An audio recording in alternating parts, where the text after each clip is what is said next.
bonjour à tous, bonjour à toutes. Bienvenue à cette audition du midi pour la deuxième journée de la 6e et dernière semaine des auditions du vrai Ségur de la santé. Dernière semaine, puisque les auditions se terminent jeudi soir et que la totalité des restitutions des auditions, des solutions qui ont été identifiées au cours de ces auditions sera faite le week-end prochain à l'Institut des jeunes aveugles à Paris sur le week-end du 27-28 mars. Bienvenue donc à Madame Prisca Honoré, ergothérapeute. Merci. Et bienvenue. Merci. Et bienvenue au docteur Mathieu Bordery, qui est donc gériatre et qui est déjà intervenu le 17 février, c'est ça? Oui, c'est ça, oui, tout à fait. Ok. Bon, mais là, c'est plus dans mon domaine, là, pour le coup. Oui, parce que je crois savoir que c'était un peu plus sur l'alimentation, la sécurité alimentaire et la qualité alimentaire la dernière fois, c'est ça? Oui, voilà. Alors, moi, c'est Karine Palardi, je suis médecin du travail, donc le milieu de l'EHPAD, je le connais de très loin puisque j'en ai pas dans mon secteur. Donc, je vais peut-être poser des questions un petit peu naïves, mais de toute façon, c'est surtout un temps pour vous exprimer. Alors, le principe, donc, docteur Bordery, vous le savez déjà, le principe de ce temps d'audition, c'est de déterminer quelles seraient les propositions d'actions concrètes qui permettraient d'améliorer les conditions d'activité dans différents secteurs du soin. Et donc là, on va surtout aborder la situation des EHPAD. Le thème d'aujourd'hui, c'est EHPAD et ratio. Donc, qu'est-ce que c'est que les ratios, sachant qu'il y a donc je crois savoir qu'il y a il y a les conclusions des députés de la commission des affaires sociales qui est sortie il n'y a pas très très longtemps et qui parlait justement de la nécessité de renforcer les équipes, les personnels en EHPAD. Donc le but, c'est donc de déterminer les solutions, les pistes de solutions qui permettraient d'améliorer les conditions de travail, les conditions de vie, la prise en charge de la vie de nos aînés et de faire de ces propositions concrètes des éléments qu'on pourra apporter sur le plan politique. Donc déjà, je vais vous demander, si vous êtes d'accord, de vous présenter peut-être en quelques minutes, dire un petit peu qui vous êtes, dans quel environnement vous travaillez, pourquoi vous avez finalement intégré la gériatrie. Voilà, donc je vous laisse prendre la parole. Je ne sais pas qui commence. Oui, n'importe. Honneur aux femmes. Honneur aux dames. Merci. Donc, je suis Prisca, ergothérapeute diplômée d'État depuis 2013. Je suis allée directement en EHPAD. J'avais le choix entre le fonctionnel, la neuro, entre la traumato, mais j'avais jamais fait de stage. Je m'ai retrouvée avec une population âgée. Je me suis dit, il est hors de question que je sois ergothérapeute sans avoir côtoyé le monde de la gériatrie. Donc j'y suis, j'ai mis un pas, un pied dedans et je ne suis jamais ressortie donc depuis 2013. EHPAD public, EHPAD privé à but non lucratif et actuellement EHPAD privé à but lucratif. Donc j'ai une vision globale des différentes organisations,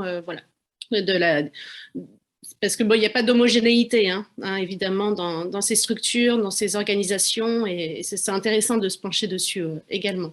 Voilà. Ok. Merci beaucoup. Docteur Bordery? Oui, vous me redirez juste si ça ne marche pas, je couperai ma caméra parce que je n'ai pas un bon réseau, mais bon, si vous ne m'entendez pas. Non, là, c'est parfait. Donc moi, je suis médecin depuis quelques années aussi. Je n'ai pas forcément dans le domaine de la gériatrie initialement, plutôt sur des domaines de médecine aiguë. Et puis, je suis arrivé un peu par hasard, moi, sur le secteur gériatrique et notamment, en ce moment, j'interviens régulièrement sur ce qu'on appelle des hébergements pour personnes âgées, donc dans le secteur public, donc dépendant d'un hôpital public. J'interviens notamment comme médecin clinicien dans un EHPAD, un gros EHPAD de 277 résidents, donc presque un double EHPAD, et puis une unité de soins de longue durée, donc là qui est un petit peu plus hospitalier pour des gens un peu plus dépendants ou nécessitant des soins un peu plus techniques, mais on reste un peu dans le même domaine, c'est-à-dire malheureusement des personnes âgées qui pour la plupart ne peuvent pas rester chez elles et donc sont admises dans des unités de soins ou unité de vie aussi, hein, puisque c'est quand même le but initial, en tout cas pour un EHPAD. Et puis, voilà, donc c'est vrai que c'est un sujet un peu brûlant actuellement, en tout cas très d'actualité, les EHPAD, et notamment les ratios en EHPAD, suite à l'hypermédiatisation, on va dire, de ces problèmes-là, notamment avec la sortie d'un livre et puis des rapports successifs. Alors, le rapport de la Cour des comptes, en effet, qui a pointé des problématiques de ratio dans les EHPAD, mais il y avait eu tout un tas d'autres rapports avant, avec pour la plupart avortés, avant de pouvoir être appliqués. Donc voilà, un sujet, je pense, qui est tout à fait d'actualité. Ok, alors juste, Madame Honoré Prisca, est-ce que vous pouvez nous dire s'il y a des ergothérapeutes au niveau de la présence d'ergothérapeutes en gériatrie? Est-ce que c'est systématique? Quelles sont les recommandations, je dirais, en termes de couverture d'ergothérapie en gériatrie? Alors, en général, on demande la présence soit d'un psychomote, soit d'un ergo, qui est tout de même aussi essentiel qu'un kiné, qu'une orthophoniste, qu'un pédicure podologue. Ce sera, alors, avec un peu de chance, on peut trouver et un ergo et un psychomote sur place. Après, je ne pourrais pas vous donner le nombre d'ergothérapeutes officiels en gériatrie. Ils sont plus nombreux en fonctionnel qu'en gériatrie. Mais effectivement, ça va rentrer un peu dans le cahier des charges des EHPAD d'avoir un rééducateur faisant partie du personnel soignant. Parce que, au même titre que le psychologue, il y aura tout un tas d'évaluations qui seront traitées, des entretiens, et c'est important d'avoir une continuité on va dire dans la rééducation, la réadaptation et le maintien dans l'autonomie des personnes âgées, effectivement. Donc, normalement, c'est une profession qui travaille sous prescription médicale. Donc, c'est vrai qu'on a tendance à demander des prescriptions aux médecins, mais on est tout de même autonome en EHPAD. Voilà. Seulement, il y a des dispositifs médicaux qui vont requérir des prescriptions telles qu'une assise modulaire évolutive, certains types de fauteuils, il y a certains appareillages orthopédiques. Voilà.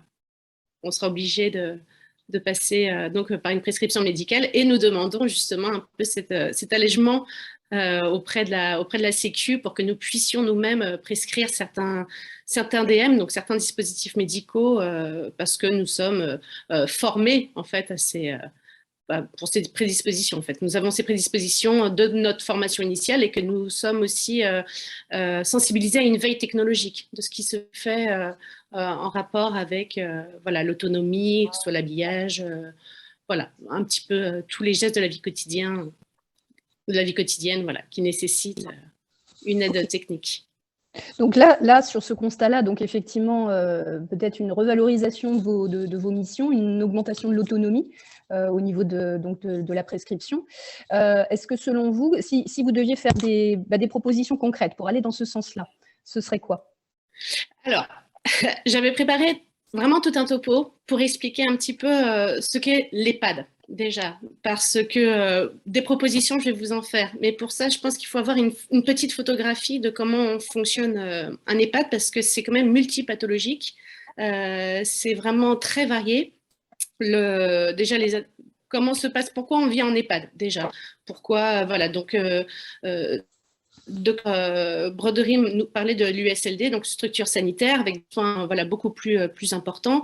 L'EHPAD, ça va être donc le lieu de vie où on va recueillir tout un panel de pathologies, mais principalement, ça va être des démences type Alzheimer, corps de Lévy, syndrome extra-pyramidaux, des orientations temporospatiales avec, il peut y avoir une altération de l'état général, il peut y avoir un problème à la maison parce qu'il y avait des errances nocturnes ou diurnes. Voilà. La personne, à partir du moment où elle est en danger au domicile, on est allé au bout de ce qu'on pouvait faire avec l'HAD, avec les SIAD, avec les ESA. C'est beaucoup d'acronymes, mais on arrive donc à passer par une fiche d'admission remplie par un médecin soit le médecin de famille, soit un médecin de SSR, soit un médecin voilà, en clinique ou en hôpital, qui va donc remplir une fiche avec toutes les pathos que je vous ai cités notamment, avec les antécédents, avec voilà, les soins requis. Hein. Ça peut être donc des aides, des appareillages, il peut y avoir une stomie, il peut y avoir… voilà, tout est renseigné. Et il y a la commission d'admission. Donc la commission d'admission, le médecin co, l'IDEC, ergopsy, ergo, psychomote et psychologue.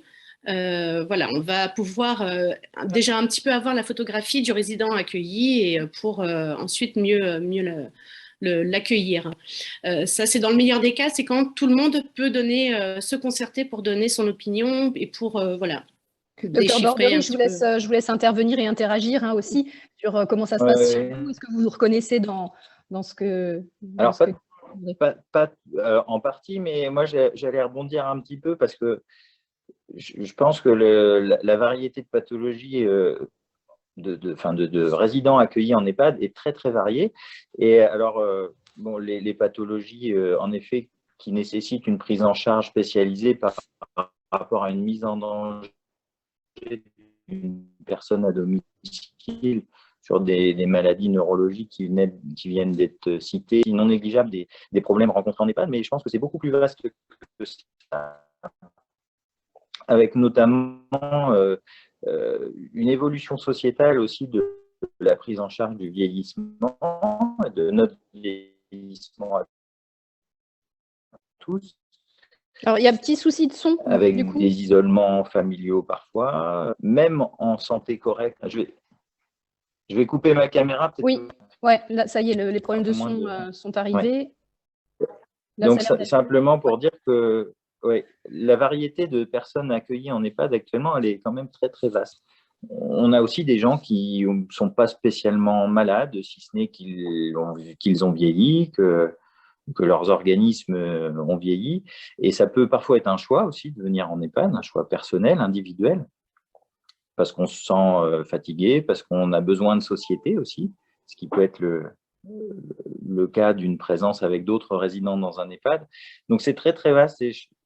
Et en effet, je crois que la richesse et la difficulté aussi de la prise en charge des résidents en EHPAD, c'est cette variété de personnes accueillies. Et donc, ça demande en effet des spécificités de prise en charge auprès des personnels de santé, aides-soignants, assistants gériatriques, aides médico-psychologiques, infirmières, ergothérapeutes. Alors, bon, moi, on n'a pas la chance, nous, d'avoir d'ergothérapeutes dans l'EHPAD dans lequel je travaille. Ah ben voilà, donc, c'est un petit peu… vous parler, c'est bien.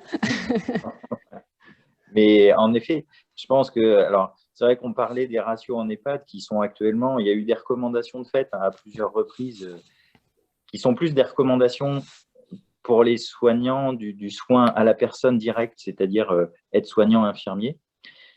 Les recommandations en ce qui concerne les personnels paramédicaux un peu plus spécialisés, kinés, ergothérapeutes, psychologues, etc., c'est un petit peu moins formalisé. En tout cas, le constat… Ce serait nécessaire de le formaliser? Enfin, qu'est-ce que vous en pensez? Bien sûr. Alors, il y a eu un projet de loi, ce que je disais tout à l'heure, qui avait été proposé après un rapport de l'adresse il y a quelques années, il n'y a pas très longtemps, qui finalement, le projet de loi n'a pas abouti, où il y avait des vraies propositions sur des ratios, c'est-à-dire des quotas de personnel minimum nécessaires par rapport à un nombre de résidents accueillis. Donc, il faut être très clair, on en est très loin actuellement, et je pense dans l'intégralité des EHPAD, qu'elles soient privées, publiques ou à but lucratif ou non.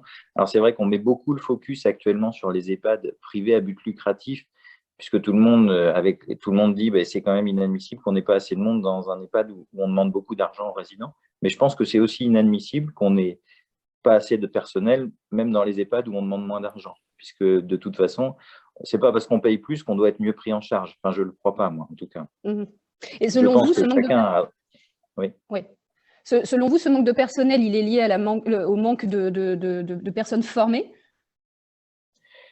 C'est un peu multifactoriel. Alors, pour vous dire, nous, on a le cas actuellement où, sous couvert de cette justification-là, on est en train de revoir nos maquettes organisationnelles, mais à la baisse, de nombre de personnel par rapport au nombre de résidents. Donc, c'est vrai qu'on a des difficultés à recruter des personnels formés actuellement. pour tout un tas de raisons, hein. Je pense que ça va dans le sens de toutes ces auditions du Ségur de la santé, à savoir que les personnels de soins se retrouvent de moins en moins dans l'exercice de leur profession comme ils souhaiteraient pouvoir l'exercer au quotidien, avec des réductions, qu'elles soient en personnel ou qu'elles soient en moyens, qui s'aggravent d'année en année. Et on se retrouve avec une prise en soin qui n'est plus du tout adaptée à nos valeurs et aux objectifs qu'on peut chacun se porter. Donc, il y a effectivement un nombre de personnels formés qui tend à atteindre des limites, hein, puisque rentrer dans cette profession-là devient de moins en moins important. Mais je pense qu'il y a des actions à mener quand même sur le terrain pour redonner aussi envie, pour faire connaître ces professions-là, pour faire connaître leurs richesses et puis les spécificités de chaque profession. Et puis, il faudrait également retrouver des conditions de travail qui permettent à chacun de l'exercer le mieux possible. Alors, quelles seraient justement ces conditions de travail qu'il faudrait améliorer? Comment faire que chacun y trouve du sens? Comment faire pour que chacun développe son autonomie et puisse travailler dans des conditions qui lui semblent naturelles et normales? Déjà, excusez-moi, je me permets d'intervenir parce qu'effectivement, Dr Baudry a parlé d'une multitude effectivement de pathos, mais pas forcément des gens pathologiques. Et il ne faut pas non plus oublier les patients issus de psychiatrie, ou en tout cas sujet à la gérontopsychiatrie, pour lesquels l'accompagnement n'est pas forcément adapté parce que les soignants ne sont pas formés. Donc, ça pose vraiment un énorme problème d'accompagnement en soins. Quand voilà, vous avez une aide-soignante qui est habituée à interagir avec une personne âgée, avec un peu de surdité, avec voilà, la maminette, mais qui se retrouve face à une armoire à glace 1,80 m avec une attitude voilà, tonique qui va exploser, qui peut être en auto ou en hétéro-agressivité. Là, il y a des lacunes à ce niveau-là en tant que personnel formé, sensibilisé, mais également avec des intervenants externes qui nous manquent, des gérontopsychiatres, voilà, pour faire une expertise, pour nous donner un traitement, un protocole médicamenteux approprié et une conduite à tenir.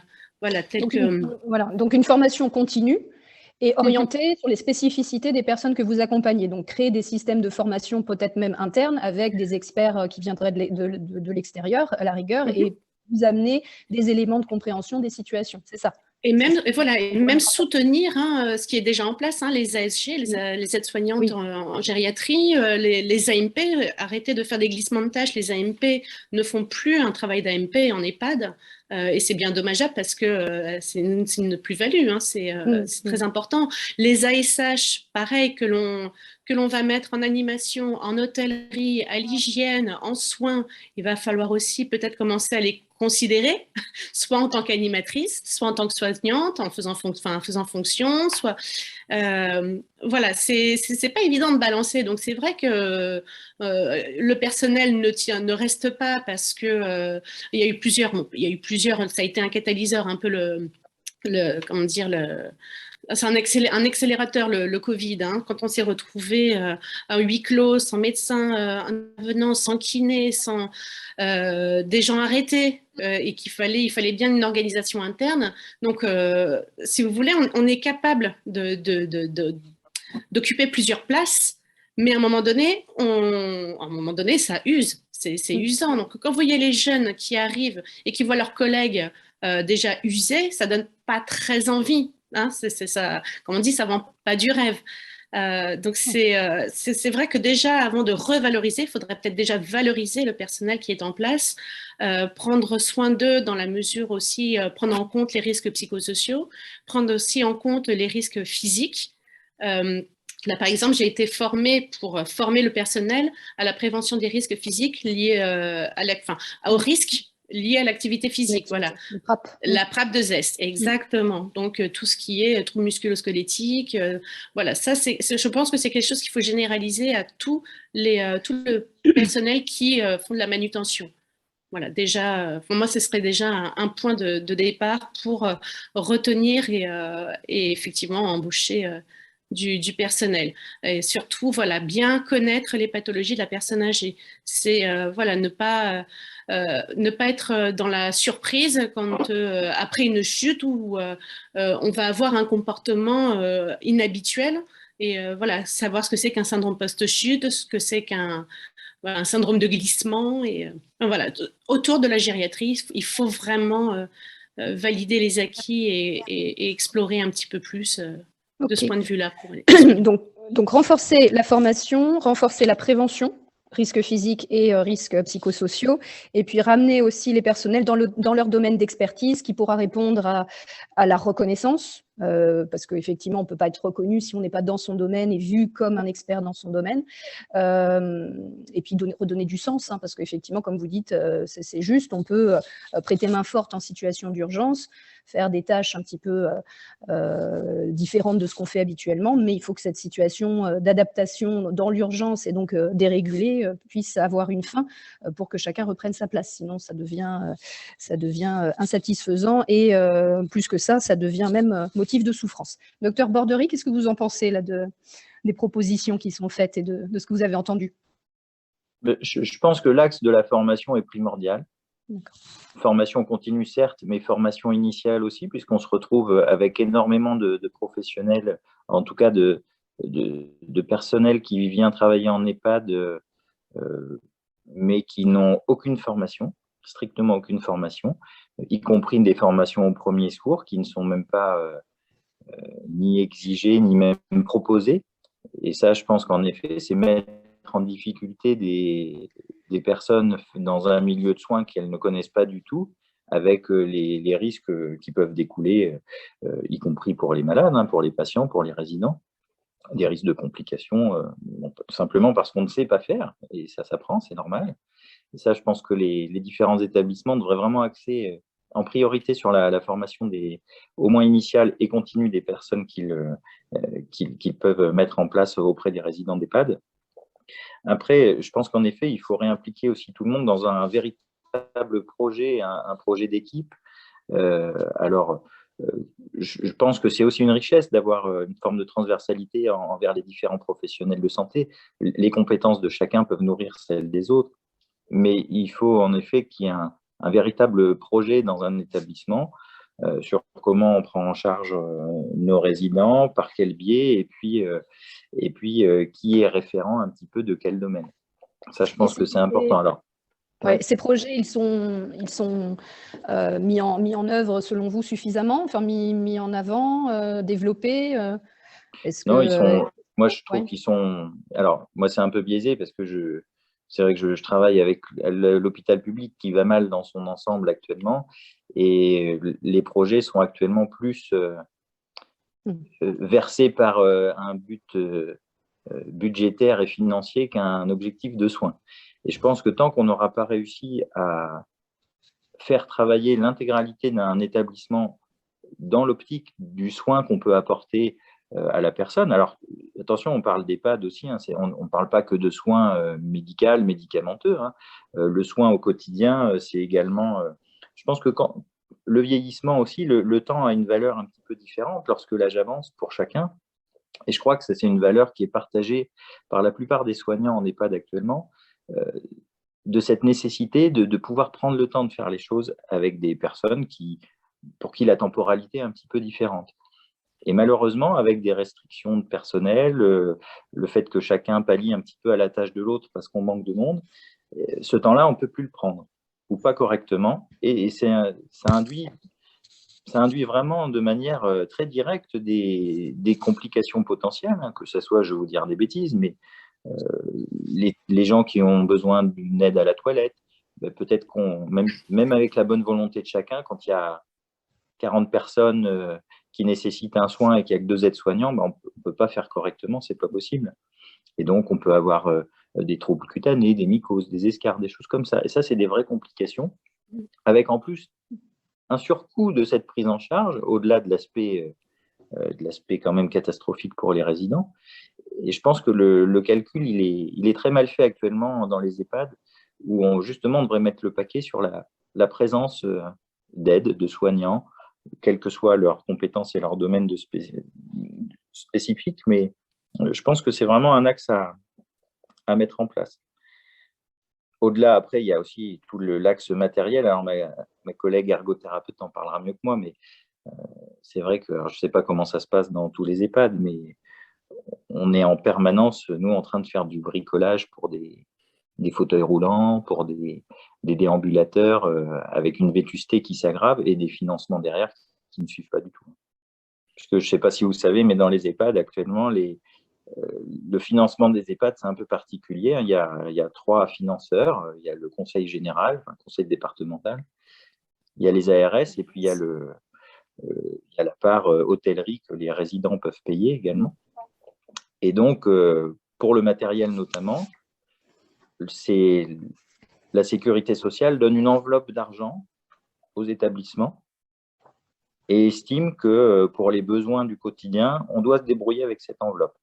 Or, parfois, on a des besoins spécifiques pour certains résidents et il est difficile parfois de se les faire financer. Et quand on a besoin de matériel spécifique à plusieurs centaines d'euros, alors même qu'on a déjà des séjours, des loyers, on va dire, pour les résidents qui sont très, très élevés, de plus en plus élevés, c'est compliqué. Je vais venir étayer un petit peu les propos de Dr Baudry parce que il a parlé de plein de choses sur lesquelles je voulais rebondir. Donc effectivement la temporalité qui peut, on va dire, hein, c'était vraiment pertinent, qui peuvent conduire à de la grabbatisation où on va pas accompagner la personne à la marche pour aller dans un endroit à un autre. On va prendre le fauteuil parce que ça va aller plus vite. On va pas avoir le temps de s'occuper d'une personne pour l'emmener aux toilettes. Ça va être de l'incontinence institutionnelle. Donc effectivement avec des risques d'infection, ça va être pareil pour effectivement l'installation au lit. Voilà, cette temporalité, elle est vraiment, c'est primordial parce qu'effectivement on ne peut pas soigner au même rythme toutes les personnes âgées comme on le fera avec un adulte. Voilà, ça c'est vraiment une part importante. Donc c'est sur ratio qui est très très important. Vous voyez, il y a des alternatives qui existent telles que les villages à Alzheimer, les maisons Carpe Diem, et on essaye de mettre en place, voilà, de mettre presque un pour un soignant, un résident, ou un personnel, un résident. Et ça n'existe pas dans l'utopie, hein, ça n'existe pas, ça existe réellement, et ça, il faudrait davantage le développer. Donc ça ferait partie de mes solutions, enfin des pistes à explorer.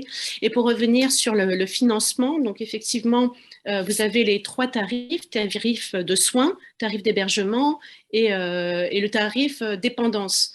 Donc, il y a ces tarifications. Le tarif dépendance, il est calculé en fonction du fameux GIR, hein, qui est établi par le médecin co à l'entrée pour pouvoir voilà, définir. Alors, de mémoire, on est sur du GIR 1, 2, on est sur du 20 € à peu près par jour, etc.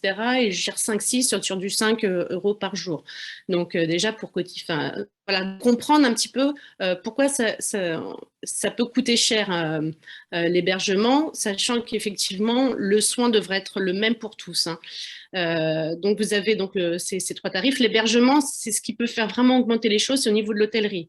Et vous avez des tarifs vraiment différents. Donc, sur un mois, on peut passer de 1 700 € hein, pour un résident à 3 800 € en région parisienne.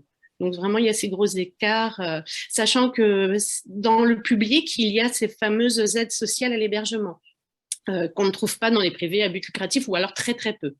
Donc, ça, c'est également, c'est pas négligeable Voilà, alors il y en a un petit peu, mais voilà, ça devrait être un petit peu plus développé dans le privé à but lucratif. Il y a évidemment l'associatif, le mutualiste, voilà, qui se développe un peu.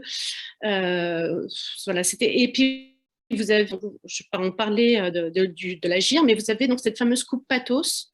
Alors, je ne sais pas si, Dr Baudry, vous êtes associé à ces évaluations. Oui, bien sûr. Voilà. C'est vraiment, c'est pour ça que je préfère laisser la parole parce que c'est une enveloppe qui va être donnée voilà, sur 4 ou 5 ans à venir et c'est le médecin le médecin qui va gérer cet énorme chantier. Voilà, donc je laisse la parole. Alors, en effet, ça c'est des questions de finances. malheureusement, c'est un très très gros travail, en effet, pour un résultat auprès des résidents qui est très infime, quand bien même on modifierait bon, globalement, les coupes pathos sont définies sur l'ensemble d'un établissement, le niveau de dépendance, de soins, de problématiques médicales et de dépendance de l'ensemble des résidents. Et suite à ça, on donne une enveloppe financière. Enfin, c'est les instances qui donnent des enveloppes financières. Alors, ça peut malheureusement aussi être à la baisse, hein, d'une fois sur l'autre. Mais malheureusement, au niveau de la prise en charge du résident, ces enveloppes globales, elles ont très peu d'incidence. Parce que pour vous donner un exemple, nous, la dernière coupe qu'on a faite, c'est globalement quand le résultat est trop bon, de toute façon, le médecin évaluateur va faire diminuer ces choses-là. Et puis, la dernière fois, nous, on nous a donné l'équivalent d'un demi-temps d'aide-soignant en plus sur l'ensemble de l'EHPAD, qu'on n'a jamais eu d'ailleurs. Mais peu importe, en tout cas, c'est pour vous dire que les règles définies actuellement nous permettent très peu de marge de manœuvre sur l'augmentation ou même la diminution, mais surtout sur l'augmentation du personnel soignant auprès des malades. Alors peut-être qu'il faudrait changer les règles, que les règles de financement pour permettre de mettre en adéquation un nombre requis personnel des compétences en face des besoins réels qu'on a. Moi, je pense que les règles actuelles d'évaluation sont soit insuffisantes ou pas tout à fait adaptées. Bon, ce qu'on entend derrière tout ça, c'est que quand même la prise en charge de nos personnes âgées, mais comme de la santé, hein, globalement, coûte très cher en France et qu'actuellement, on fait le choix de diminuer les financements parce que ça coûte extrêmement cher. On veut faire de la santé une entreprise rentable, ce qui n'est pas possible, à mon sens. Ça, je pense que c'est un véritable choix de société, hein, qui est à faire. Alors, ça tombe bien parce que c'est des propositions qui peuvent être faites à nos dirigeants politiques. Mais ça, c'est un véritable axe de société. Est-ce qu'on veut une santé rentable et auquel cas on met en face des éléments d'évaluation qui vont limiter le coût, ou est-ce qu'on fait le choix du soin, d'adapter nos moyens aux nécessités des soins de nos patients, de nos résidents, auquel cas ça va coûter de l'argent, mais voilà, on parle de nos aînés, de nous plus tard, de nos enfants un jour, et ce qui est malheureux, c'est qu'on est en train de dégrader malheureusement petit à petit les conditions, et il ne faut pas oublier qu'on est dans une phase de notre société aussi où on a une évolution du nombre de personnes âgées qui explose et qui sera énorme en proportion de notre population en France en tout cas, mais en Europe globalement dans les 20 prochaines années. Et il va falloir des structures adaptées à chacun. Ça, c'est important de l'anticiper dès maintenant, je pense, parce que les structures, les réseaux. Alors moi, je voulais redire par rapport au ratio de personnel, parce que c'était aussi un petit peu quand même notre sujet. Il y a les problématiques de soignants, du soin direct à la personne, mais on parlait d'animation tout à l'heure, d'ergothérapeute, de kiné, etc. Je pense qu'actuellement, le nombre de ces personnels au sein des établissements de prise en charge des personnes âgées est trop limité, puisqu'on parle beaucoup du soin à la personne, mais je pense que les EHPAD sont aussi faits pour être un lieu de vie lié du vieillissement, bien sûr, avec des attentes différentes, mais je pense que chacun doit s'y retrouver. Ce n'est pas forcément un choix d'aller en EHPAD pour le résident comme pour sa famille, et c'est déjà un deuil de sa vie d'avant. Un deuil de sa vie d'avant où on avait parfois une maison, beaucoup de meubles, des objets, des souvenirs, une vie qui se retrouve dans une petite chambre de 10 mètres carrés. Et c'est très important, je pense, pour le bien-être des personnes âgées, des résidents, d'avoir d'autres axes de prise en charge. Alors, ma collègue parlait des villages Alzheimer, c'est vrai que ça, c'est super, hein. Alors, pourquoi ça ne se généralise pas alors que c'est génial? Parce que ça coûte très cher. Et puis, ça demande beaucoup d'implication de chacun. Mais je pense que déjà, au sein de nos établissements, on pourrait renforcer les présences de personnel d'animation, d'ergothérapie, de kiné, pour maintenir au maximum l'autonomie physique, intellectuelle et la joie de vivre de chacun en fonction de ses problématiques de santé, bien évidemment, hein. Mais je pense que ça, c'est… Alors, je dis ça parce que c'est vrai qu'on a du mal à recruter des personnels soignants. Malgré tout, ces personnels soignants, comme disait ma collègue tout à l'heure, parfois ont des glissements de tâches sur des actions qui pourraient être menées par d'autres professionnels peut-être moins à visée soignante et qu'on aurait peut-être plus de facilité à recruter si les postes étaient créés, bien évidemment. Donc ça, je pense que c'est intéressant. Oui, juste, c'est pour effectivement appuyer sur tout ce qui est, voilà, on va dire sur le social, du médico-social, l'animation. C'est vrai qu'il faut, pour moi, c'est un des piliers de l'EHPAD. C'est-à-dire qu'on va citer effectivement toute l'équipe médicale, paramédicale, ce qui est énorme. Le côté animateur sera souvent seul. L'animation, et alors que c'est effectivement tout le pilier de la vie, hein, pour lutter contre l'isolement, pour faire le lien avec les familles. Là, pendant le Covid, il y a des animateurs qui ont été formidables à faire des Skype à longueur de journée. Enfin, il faut effectivement développer tout ce qui est alternative de soins avec la médiation animale, tout ce qui est le concept Snuzzelen, ce qui est… il y avait les trains aussi, où on mettait quelqu'un dans un wagon, on faisait défiler comme s'il était en train de voyager. Enfin, en fait, c'est ça qui est terrible, c'est qu'on a beaucoup d'outils, mais on n'a pas les moyens de les amener en EHPAD. Et bon, il y a encore de la recherche à faire, hein, concernant les démences. On sait très bien qu'on ne peut pas guérir la maladie d'Alzheimer, on ne sait pas encore, on ne peut pas le guérir, mais par contre, on sait très bien comment ralentir les effets, comment agir, voilà, on agit sur les symptômes, et on sait que cela passe par le faire. Et pas on le fait pas à la place d'eux, mais on fait faire à la personne, et on le fait aussi ressentir. On sait très bien que la mémoire émotionnelle est encore très vive et vraiment en place chez les personnes âgées. Ça, je pense que ce sont voilà, des outils. Enfin, ce sont des pistes qu'il faut continuer d'explorer. Je trouve que alors ça, c'est un ressenti personnel, mais je trouve qu'on met pas assez de moyens, effectivement, dans la recherche auprès de la personne vieillissante, et voilà, comme si on s'en fichait finalement, c'est quelque part, comme si voilà, les instances… Ouais. Alors, il y a une réflexion qui me vient, c'est est-ce que vous pensez que les instances, justement, qui sont les instances décisionnaires, sont aussi bien informées de ce qu'est justement le grand âge, de ce qu'est le vieillissement. Quand vous dites qu'il y a effectivement beaucoup de choses qui peuvent être mises en place, donc il y a beaucoup d'outils qui existent, de spécialistes, de personnel formé à ces outils. Il y a certainement des environnements où c'est développé. Alors pourquoi est-ce que dans certains EHPAD ça se développe? Est-ce que c'est une question de volonté? Il y a certainement une question de moyens, mais est-ce que c'est pas une question aussi de connaissance, de volonté? Et on revient un petit peu au projet, à la volonté politique, parce que le moyen, il va suivre la volonté, ça c'est évident. Si vous n'arrivez pas, si la personne n'est pas convaincue, elle ne mettra pas les moyens. Et surtout, quels seraient les messages que vous pourriez faire passer pour convaincre que cette volonté, elle doit s'afficher, parce que, comme vous dites, Dr Borderie, il y a un défi sur le grand âge à venir, qui est déjà là, bien sûr, mais encore plus à venir dans les prochaines années. Et puis, j'ai une autre question qui me vient, c'est, avant d'arriver dans le grand âge, quelles seraient les mesures qui pourraient être mises en place en termes de prévention, en termes de santé publique, pour prévenir justement la perte d'autonomie dans la vie avant l'EHPAD, enfin, avant l'EHPAD, ou en tout cas avant les structures d'accueil. Voilà.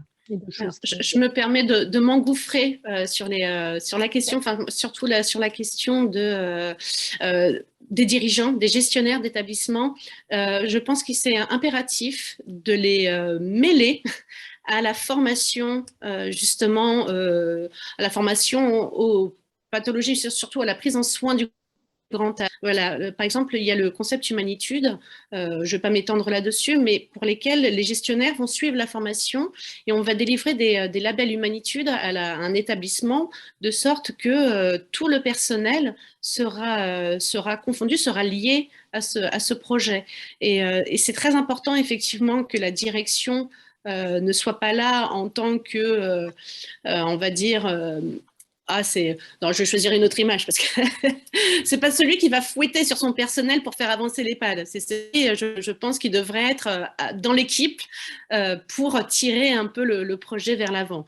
Voilà, ça c'était la partie. Après, pour la partie avant, en amont, il y avait eu une audition là sur les HAD, sur les SIAD, parce que bon, moi je vais vous parler forcément de la partie autonomie, tout ce qui est mis en place au domicile, que ce soit voilà, que ce soit l'évaluation écologique, hein, l'évaluation de l'environnement de la personne. Hein, là, c'est le côté ergo à domicile qui va faire un état des lieux en fonction de l'autonomie, mais en fonction certes des déficits, mais surtout aussi en fonction des capacités résiduelles de la personne, de mettre en avant ce que la personne sait faire et pas forcément ce qu'elle ne peut plus faire.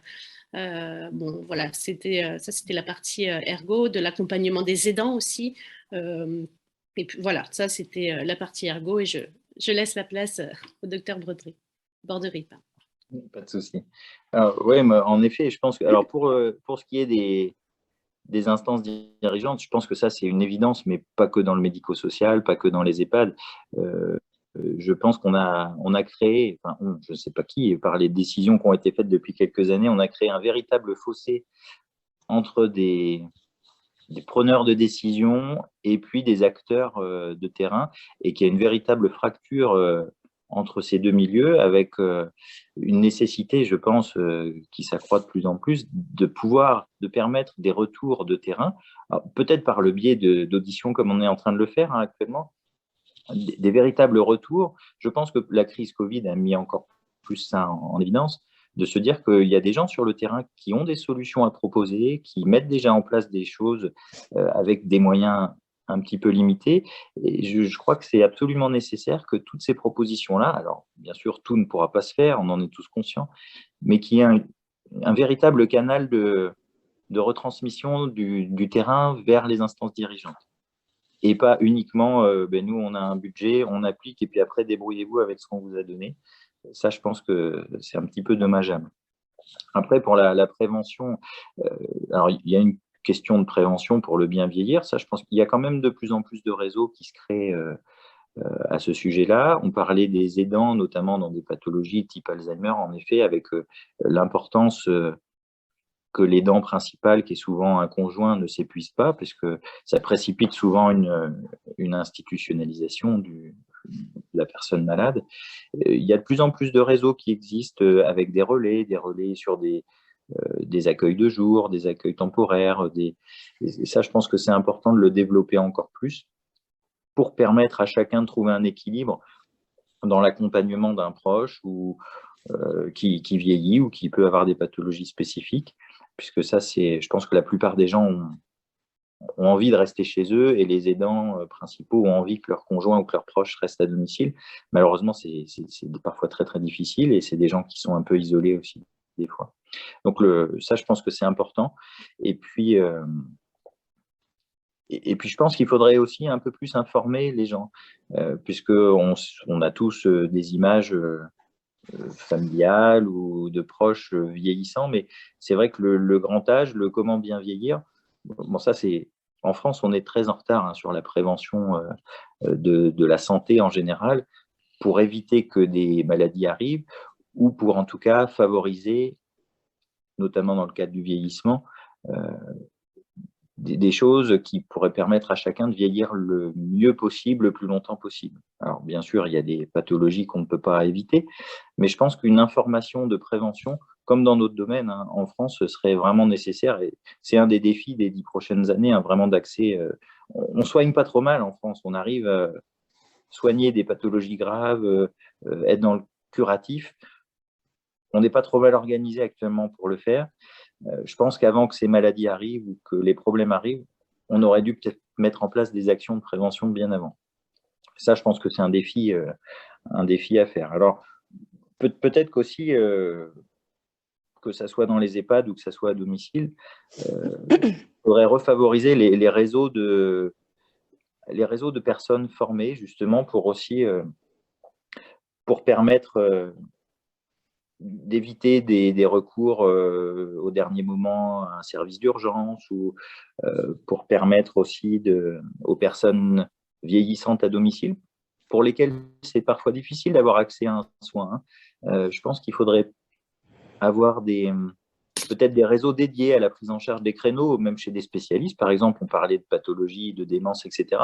Le nombre de personnes qui ont des symptômes, qui les identifient ou leurs proches les identifient, et qui n'ont pas accès à la prise en charge d'un médecin spécialiste ou de professionnels spécialisés, parce que les transports ne sont plus pris en charge, parce que les réseaux de soins, malheureusement, s'éloignent aussi parfois des campagnes ou des zones un peu sous-dotées.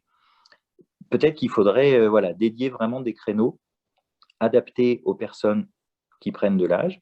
On parlait de la temporalité un petit peu différente tout à l'heure. Eh bien, une consultation de 10 minutes ou d'un quart d'heure pour quelqu'un qui a déjà du mal à enlever son gilet ou son manteau, ce n'est pas adapté. On ne peut pas faire correctement une évaluation. Et donc, je pense que les réseaux, en tout cas gériatriques, pour ce genre de sujet, seraient importants à renforcer à l'avenir. Je vais prendre le relais parce qu'en fait, sincèrement, toutes les propositions que j'ai faites, j'aurais pu les écrire conjointement avec Dr Bordery parce que là, il les a toutes. Ça tombe bien, on est d'accord. Parfait. Ah, on ne s'est pas concerté avant. Absolument pas. Parce que c'est juste parce que moi je me suis pas trop censurée sur les propositions, sur les solutions et après c'est bon à voir en table ronde, mais je me suis demandé pourquoi pas ne pas créer tout simplement comme à l'instar des maisons médicales, pourquoi ne pas créer des maisons mais spécialisées en gériatrie. Alors je m'explique, c'est que quand on a une urgence dans un EHPAD, on envoie la personne donc par un SMUR, par les ambulanciers. Et cette personne, on va dire que c'est post-chute, peut rester potentiellement 4 à 6 heures sur un brancard avant qu'il y ait une imagerie, avant qu'il y ait un diagnostic, avant qu'elle revienne à l'EHPAD. Il faut 2 heures à une personne âgée, enfin il faut 2 heures à une personne dans un état dénutri pour former une escarre. Est-ce que donc ça c'est pour faire le lien entre l'EHPAD et les hôpitaux ou les cliniques, est-ce qu'il ne serait pas possible d'avoir des maisons de proximité qui serviraient, bon, pour faire le lien EHPAD hôpital et EHPAD clinique, mais également pour la ville, tout simplement avoir des consultes, par exemple avoir une permanence avec je dis ça comme ça, mais un gériatre, un neuropsychologue, une consulte, pareil, ergo pour faire une évaluation du domicile, kiné pour faire un bilan, orthophoniste, pédicure podologue. Enfin, voilà, ça c'était quelque chose. Je me dis, je me censure pas, je le propose, et puis après, les instances disposent. Ça existe, ça existe dans certains lieux. Alors moi, là où je travaillais avant, plutôt en médecine aiguë, mais il y avait une équipe de gériatrie qui avait commencé à initier des choses qui fonctionnaient pas trop mal. Alors, bon, il existe quand même énormément d'hôpitaux actuellement dans des services de gériatrie, prise en charge aiguë, des réseaux avec les médecins de ville ou les infirmières de ville, etc., où on peut programmer une hospitalisation quand elle est semi-urgente, pour justement éviter à la personne âgée d'attendre aux urgences pendant plusieurs heures alors que ce n'est pas nécessaire et que c'est même plutôt délétère. Donc ça existe et ça fonctionne pas trop mal, si ce n'est que l'offre est bien inférieure à la demande. Donc il y a forcément un effet un petit peu d'embouteillage à un moment. Mais c'est vrai que, alors soit des maisons un petit peu dédiées à la gériatrie ou en tout cas des créneaux horaires dédiés à des personnes pour qui on nécessite plus de temps de prise en charge. Et puis, peut-être aussi axé par rapport à l'évaluation du domicile, etc., sur des véritables équipes mobiles gériatriques avec plusieurs professionnels qui peuvent intervenir au domicile, soit pour faire des évaluations, soit pour aider les gens, soit pour envisager aussi l'avenir quand on sent qu'on arrive un petit peu à la limite d'un système. Ça, je pense que c'est aller au plus près des personnes. Alors, peut-être que ce n'est pas compatible avec l'intégralité de nos géographies françaises. Entre les villes, les campagnes, les problèmes sont parfois un peu différents. Bon, c'est aussi des problèmes familiaux parfois différents, mais je pense que c'est intéressant en effet d'avoir des véritables équipes spécifiques et qui sont très attentives surtout aux problématiques du temps, des problématiques, on parlait des escarres, etc. que c'est pas, tout le monde n'est pas formé à ça, et quand on n'est pas formé à ça, ben, on peut passer à côté de choses, et c'est vrai que ça peut être dommage pour l'avenir. Alors, je vois une question, juste l'équivalent de SAMHSA, effectivement, bah, il y a après, ce sera plus spécialisé Alzheimer, mais il y a les équipes de soins, les ESA, les fameuses ESA qui se déplacent au domicile, où on retrouve une infirmière coordinatrice, ou une ergo, un kiné, ou voilà, il y aura des évaluateurs, il y aura... Voilà, ça existe déjà, plus ou moins, pour les équipes spécialisées Alzheimer. Voilà, après, est-ce que c'est aussi complet Enfin voilà, je pense que déjà il y a cette réponse de ce point de vue-là. Et voilà, c'était juste pour répondre au SAMHSA. Il y a autre chose à dire, mais Bon, non, de toute façon, là, on va arriver, on a encore 10 minutes, et puis après, ça se termine. Donc, si on devait résumer un peu les différents axes de propositions, donc je vous remercie d'avoir vraiment échangé entre vous, sans concertation, mais de manière plutôt harmonieuse. Donc, il y a effectivement la notion des ratios, donc des ratios qui seraient plus basés finalement sur les spécificités des personnes, et puis des ratios qui concerneraient tous les corps de métier, finalement, qui ne seraient pas uniquement des ratios, on va dire, quantitatifs, mais aussi qualitatifs. La notion de formation initiale et continue basée également sur la spécificité de chaque personne. Donc initiale, on sait que c'est en général un peu plus global, et pourquoi pas des systèmes de formation continue en interne qui soient vraiment basés sur les besoins des soignants, mais aussi des résidents. La notion d'un renforcement des financements en adéquation avec ces besoins spécifiques, avec des allers-retours peut-être un petit peu plus fluides entre le terrain et les structures décisionnaires de ces financements. Remettre la vie aussi dans les EHPAD, c'est-à-dire permettre une jonction peut-être plus douce entre le milieu de vie habituel des personnes et ces structures d'accueil. La prévention et l'anticipation des besoins, et puis renforcer les systèmes, les filières spécifiques en lien avec les besoins territoriaux. Est-ce que j'ai un peu résumé nos échanges, selon vous? Est-ce que vous avez quelque chose à rajouter?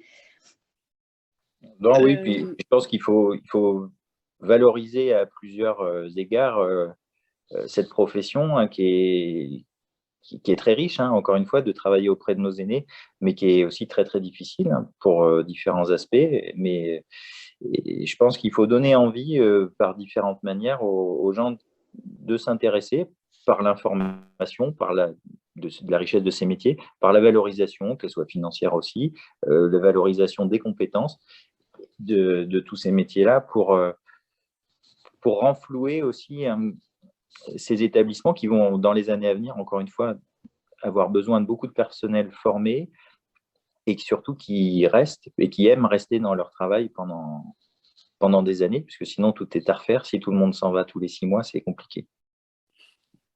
Ça participe après de l'épuisement aussi des gens qui restent à former et qui sont du coup déçus après de voir oui, puis qui casse aussi cette continuité de soins, c'est-à-dire qu'une personne déjà démente, qui a du mal à avoir des repères, si vous changez l'équipe en permanence, parce que là aussi, ça c'est plus dans l'organisation interne, il faut aussi que les soignants soient plus ou moins à des postes fixes, ou en tout cas des roulements fixes, pour ne pas les épuiser, de ne pas leur changer leur planning à tout bout de champ, pour prendre en compte leur vie de famille aussi. Et puis voilà, ça s'est intégré dans l'accompagnement des personnes âgées.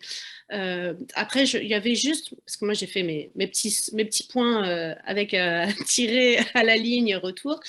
Donc les préventions, ça c'est sûr, d'être formé à la prévention, escar, risque cutané. Et j'aimerais bien aussi parler de la formation des infirmières, notamment en plé-cicatrisation.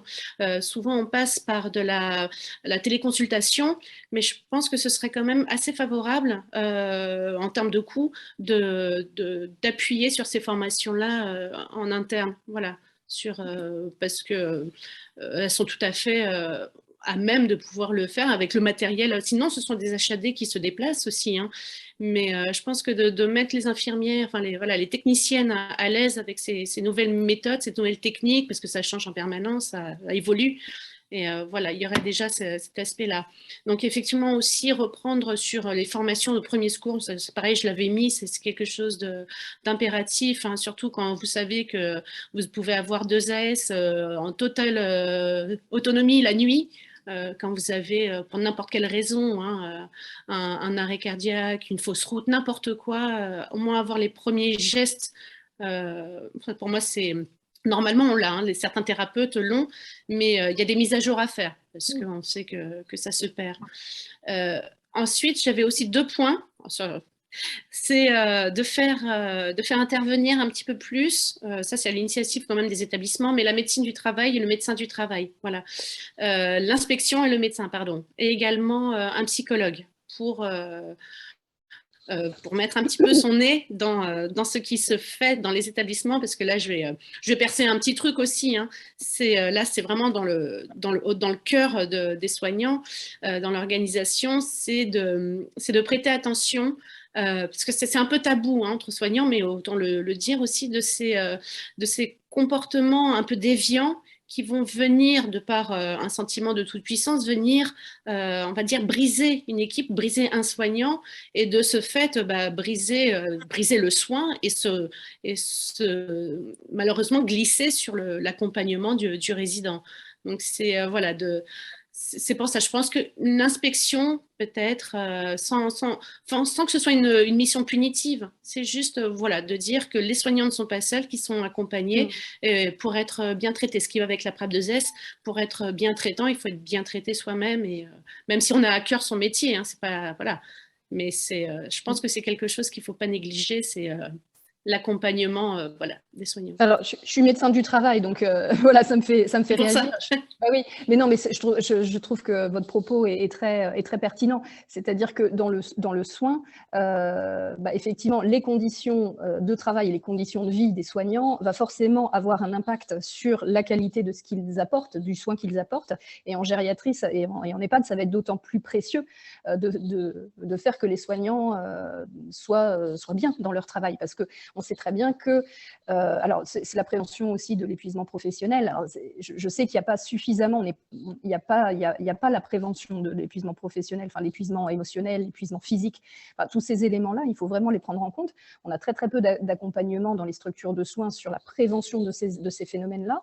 Est-ce qu'il y a des groupes de pairs? Est-ce qu'il y a des groupes de parole? Est-ce qu'il y a des psychologues qui peuvent aussi accueillir les soignants? Mais c'est vraiment très important ce que vous dites, c'est-à-dire renforcer les moyens du bien-être au travail, alors du bien-faire aussi au travail, hein, parce que les deux sont liés dans les établissements d'accueil des personnes âgées. C'est d'autant plus fondamental que justement ça va s'en ressentir sur la qualité des soins derrière, parce qu'on sait que c'est un environnement où le lien entre la qualité de la vie au travail et des conditions de travail est extrêmement fort. Donc oui, je suis d'accord avec vous.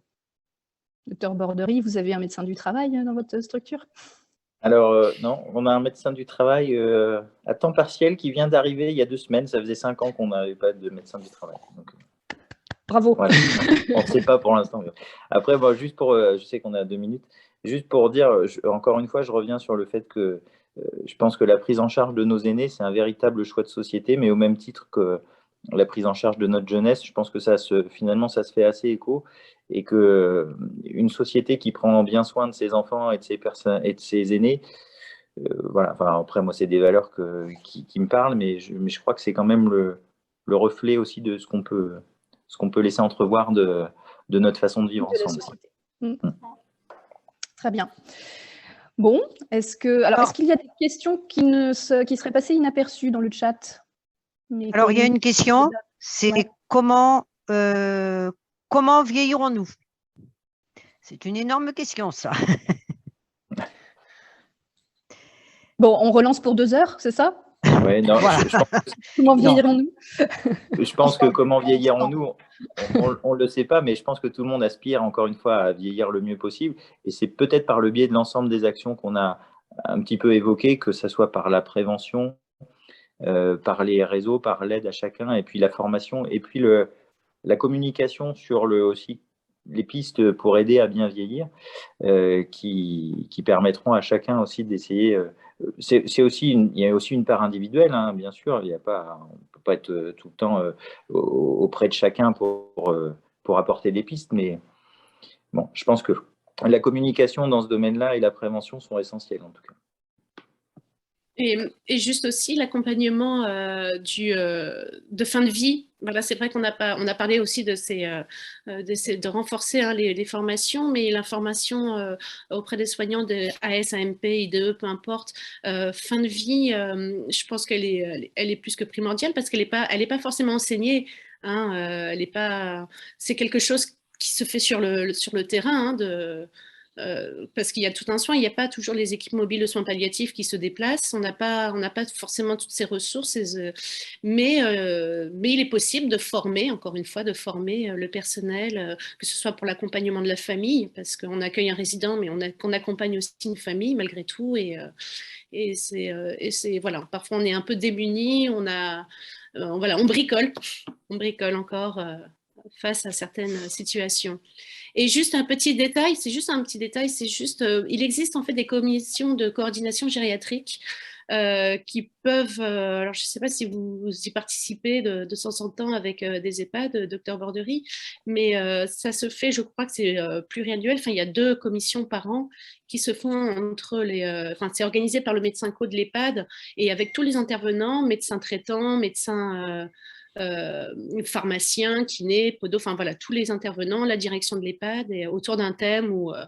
Et ça, moi je trouve que c'est assez important pour remettre du lien entre tous les corps de métier, voilà, pour axer ou pas sur des problèmes, sur tiens, un médecin traitant voilà, un problème récurrent revenait, bon, on va en parler autour d'une table ronde.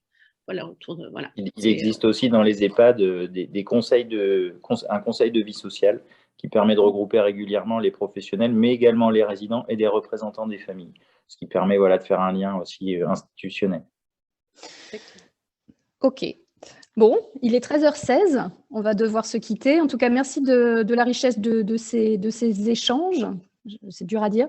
C'est la première fois que j'animais, peut-être la dernière d'ailleurs. Donc, merci de votre bienveillance et de votre sollicitude. Également, je pense qu'on aurait encore effectivement beaucoup de temps pour discuter de tout ça. Il y a des choses qui existent, il y a des choses qui sont à renforcer, des choses qui sont à faire évoluer.